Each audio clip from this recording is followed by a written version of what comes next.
Olá, gente, tudo bom? É bom estar com vocês mais uma vez. Nesta hora, eu quero trazer a vocês uma palavra do Senhor para vocês, neste período em que nós estamos vivendo em quarentena, né? Vivemos aí um período de quarentena por causa do Covid-19 e muitos de nós têm sentido a ausência do culto a Deus, a ausência da adoração a Deus, a ausência de estar cultuando ao Senhor.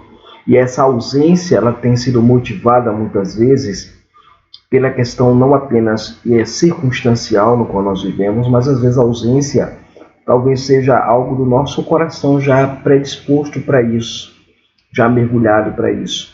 E eu quero falar para você que tem o coração predisposto a não estar no culto, a não estar adorando a Deus, a não estar louvando a Deus, que esses dias de reclusão, de exílio litúrgico, sirva para sua reflexão da importância do dia do Senhor, do louvor a Ele, do louvor tributado ao Senhor, ok?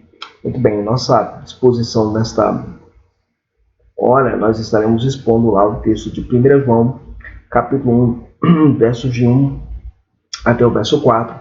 Eu vou abrir aqui a palavra do Senhor para a nossa meditação neste momento. 1 João, capítulo 1, de 1 a 4, diz o seguinte: o que era desde o princípio, o que temos ouvido, o que temos visto com os nossos próprios olhos, o que contemplamos e as nossas mãos apalparam com respeito ao verbo da vida, e a vida se manifestou a nós, e a temos visto e demos dela testemunho, e vos anunciamos a vida eterna, a qual estava com o Pai, e nos foi manifestada. O que temos visto e vos anunciamos também a vós outros, para que vós igualmente mantenhais comunhão conosco. Ora, nossa comunhão é com o Pai, com o Filho, com seu Filho Jesus Cristo. Estas coisas, pois, vos escrevemos para que a nossa alegria seja completa, ok? Muito bem. Quem escreve esta porção da palavra de Deus é o apóstolo João. João escreve, é o apóstolo que Jesus amava. E é interessante que a data aproximada da escrita deste texto é aproximadamente anos 70. O propósito da carta, quando ele escreve, é combater os falsos ensinos dos pregadores itinerantes, mas que tinham um falso ensino específico, conhecido como gnosticismo docético, que vem do verbo dokeo, que significa aparecer, aparentar. Esse ensino dizia o seguinte, que Jesus ele não tinha um corpo verdadeiro, não tinha um corpo real. O corpo de Jesus era um corpo fantasmagórico, era um corpo aparente, não tinha nada de literalidade, não era palpável, não era tocável. Muito bem. Também era um gnosticismo adocionista também. Havia um grupo também que entendia que Jesus se tornou Cristo mediante o batismo. Quando ele foi batizado por João, ele passou a ser o Filho de Deus, passou a ser aquele que as pessoas chamariam de o Senhor da salvação. Ok, o que o apóstolo está nos ensinando aqui nesse texto da palavra de Deus? O que ele nos ensina aqui nesse texto da palavra de Deus, gente? Primeiro, o que o apóstolo está nos ensinando aqui é que primeiro ele começa apresentando a eternidade do verbo, né? Aqui ele coloca isso de maneira interessante, que ele diz assim, olha, o que era desde o princípio, o verbo, primeiro ele era o verbo da vida, o verbo que confere vida. Então, primeiro é o verbo que estava... a eternidade do verbo é o que era desde o princípio. Essa expressão desde o princípio descreve exatamente a noção básica bíblica de um tempo, de uma linha intemporal para a prática do culto e da adoração a Jesus. Aqui a expressão verbo da vida pode ser entendida de três maneiras. A primeira maneira é que o verbo que confere vida é o verbo que dá vida, mas é o verbo que gera vida. Então pode ser entendido dessas três formas. O Evangelho também como fundamento do testemunho apostólico é apresentado no texto. O que nós temos ouvido, ou seja, o que nós ouvimos. Aqui a ideia é o que Cristo ensinou. Né? Essa é a ideia aqui do nosso texto. Né? Também é o que nós vimos com os olhos, contemplamos, né? Teassameta, né? Indicando uma ação completa, factual, histórica, realizada, não repetitiva, ou seja, nós contemplamos, nós vimos, nós olhamos fixamente o verbo da vida.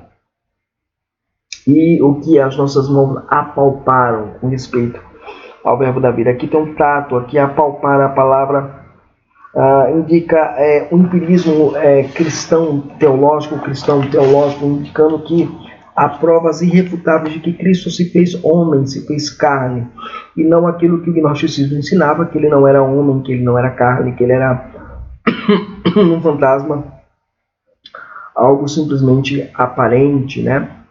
Muito bem. Aqui o sentido aqui, quando eles apalpar, o sentido aqui é de um cego tateando no escuro, procurando a luz para ser guiado para fora do quarto escuro, né? A segunda questão que nós consideramos nesse texto é a mensagem do Evangelho testificada na encarnação. Aqui, a manifestação do Verbo é apresentada quando ele diz assim, né? Olha o que ele diz. Ele diz lá para nós, ele diz assim, e a vida se manifestou a nós, e temos visto ela, e dela damos testemunho, e vos anunciamos a vida eterna a qual estava com o Pai. Então, primeiro, a questão é que o verbo se manifesta. A expressão grega é phanerote, manifestar, tornar claro, manifestar. O discípulo, né? O discípulo apresenta para nós que o discurso de Deus se fez homem, se humanizou, né? O verbo aqui sentido de verbalizar-se, ele verbalizou, ele se tornou claro. Aqui a ideia de que Deus armou o seu tabernáculo diante de nós, refletindo lá o capítulo 1 de João, verso 14, e o verbo se fez carne e habitou entre nós. A ideia de armar a sua tenda, de estar tabernacular, de apresentar de fato o Evangelho de maneira muito clara, muito premente para nós nesse sentido, ok? Mas também nos apresentado também que o verbo, ele é o verbo vivo, o verbo que dá vida, e é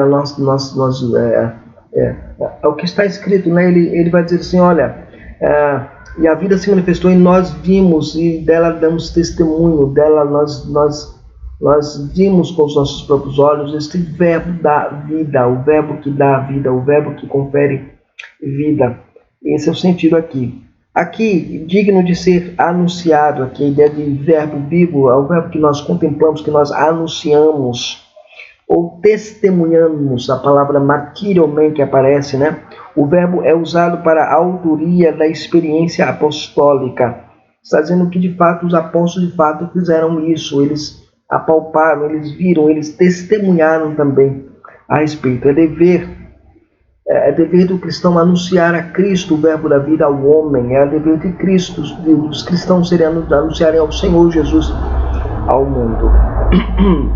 E aí é interessante, porque agora o autor sagrado diz que a mensagem de Deus ela veio ao mundo através da pessoa bendita do Redentor, através da pessoa bendita de Cristo.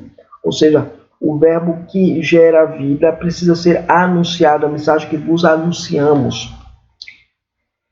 E qual é o objetivo da encarnação? É apresentar o verbo da vida, conforme nós vemos no verso 2. E a verbo e a vida se manifestou. É apresentar. O Evangelho, ele apresenta o verbo vivo, apresenta o próprio Jesus, apresenta o próprio Senhor à igreja.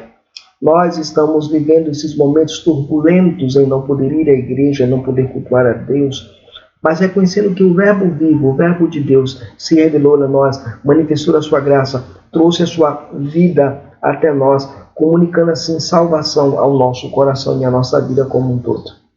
A terceira verdade que nós aprendemos nesta passagem é respeito à mensagem da encarnação. Ela visa promover a comunhão e a alegria no meio da igreja. Veja, o propósito diz o texto, né? Ele vai dizer assim, no verso 3, o que temos visto, que vos anunciamos também a vós outros, para que igualmente mantenhais comunhão conosco. E olha, a nossa comunhão é com o Pai e com o Filho. Então, o objetivo, o propósito é comunhão. A palavra ter comunhão, a palavra eketé, né? A palavra ter comunhão.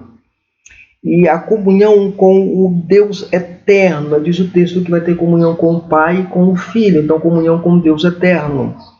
E também é nos dito aqui que há um registro, né, do ensino. Aqui visa também a ter a plena alegria. É isso que está escrito, né? Que diz assim, ele vai dizer assim, estas coisas, pois, vos escrevemos para que a nossa alegria seja completa. A palavra alegria completa e a palavra pleroma, né? Pleroma ou pleromene, né? Então, o sentido é que a alegria da igreja ela é completa, ela é eficaz, ela é única. Então, o que nós podemos dizer aqui, que nós podemos aprender aqui nesse texto de maneira muito clara para nós, como igreja do Senhor Jesus? Algumas verdades nós aprendemos aqui nesse texto. A primeira verdade que nós aprendemos é que o Verbo, ele se fez carne desde toda a eternidade para comunicar a sua graça. Ele é o projeto de Deus, era que ele se encarnasse. É um projeto desde toda a eternidade. É o Verbo de Deus de toda a eternidade, e não apenas na ordem temporal, mas ele é o Verbo de Deus, é a voz de Deus comunicando a sua graça ao homem. Que o Evangelho também ela é marcada, é cheio pelo testemunho ocular dos apóstolos. Os apóstolos sentiram, os apóstolos ouviram, os pastores viram, contemplaram a Cristo. Também nós vimos também que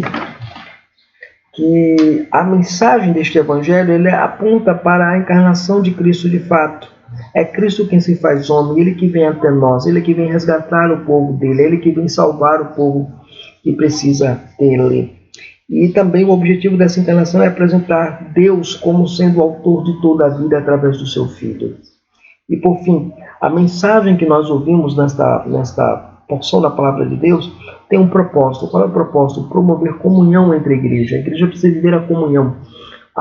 Esses dias nós estamos longe da comunhão porque as nossas igrejas estão fechadas por causa de uma pandemia que surgiu e que tem levado e ceifado muitas vidas, inclusive.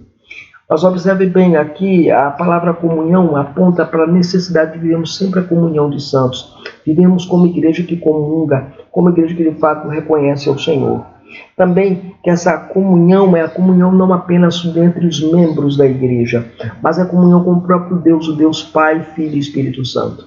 Essa comunhão está presente na vida da igreja, apontando a nossa realidade como crentes, a nossa vida como crentes, a nossa vida de temor a Deus e da sua palavra.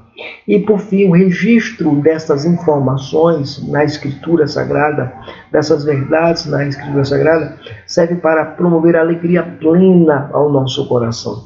Ou seja, eu tenho a alegria de poder ler a Bíblia, estudar a Bíblia, aprender sobre Deus, aprender sobre Jesus e tentar promover como igreja a comunhão entre os santos. Esse é o objetivo da nossa pregação, esse é o objetivo do nosso ensino, esse é o objetivo da nossa vida, viver para a glória de Deus, alegremente na comunhão com o Senhor, alegremente com o Senhor, para a glória dele somente. Esta foi a minha palavra nesta hora. Espero que você tenha sido edificado de alguma forma e que você não baixe suas cabeças, você não incline seu rosto para a tristeza porque está longe do reino de Deus ou da comunhão com os santos na vida da igreja comunal. Mas, pelo contrário, use essa tristeza para se arrepender de seus pecados, para se arrepender da sua negligência de viver a comunhão plena do Senhor no meio do povo pactual, no meio do culto a Deus, para que o verbo da vida de fato seja o teu verbo da vida, o teu alimento nesse momento de escassez espiritual, nesse momento em que a igreja está distante um dos outros, não porque queira estar distante, mas porque a necessidade exige que esteja distante, mas que esse coração ele não fique dilacerado porque não vai à igreja, mas que ele fique triste porque no tempo passado nós não valorizamos o ir à igreja, o cultuar a Deus, o louvar a Deus, o honrar o dia do Senhor. Que Deus te abençoe e Deus estenda graça sobre a tua vida.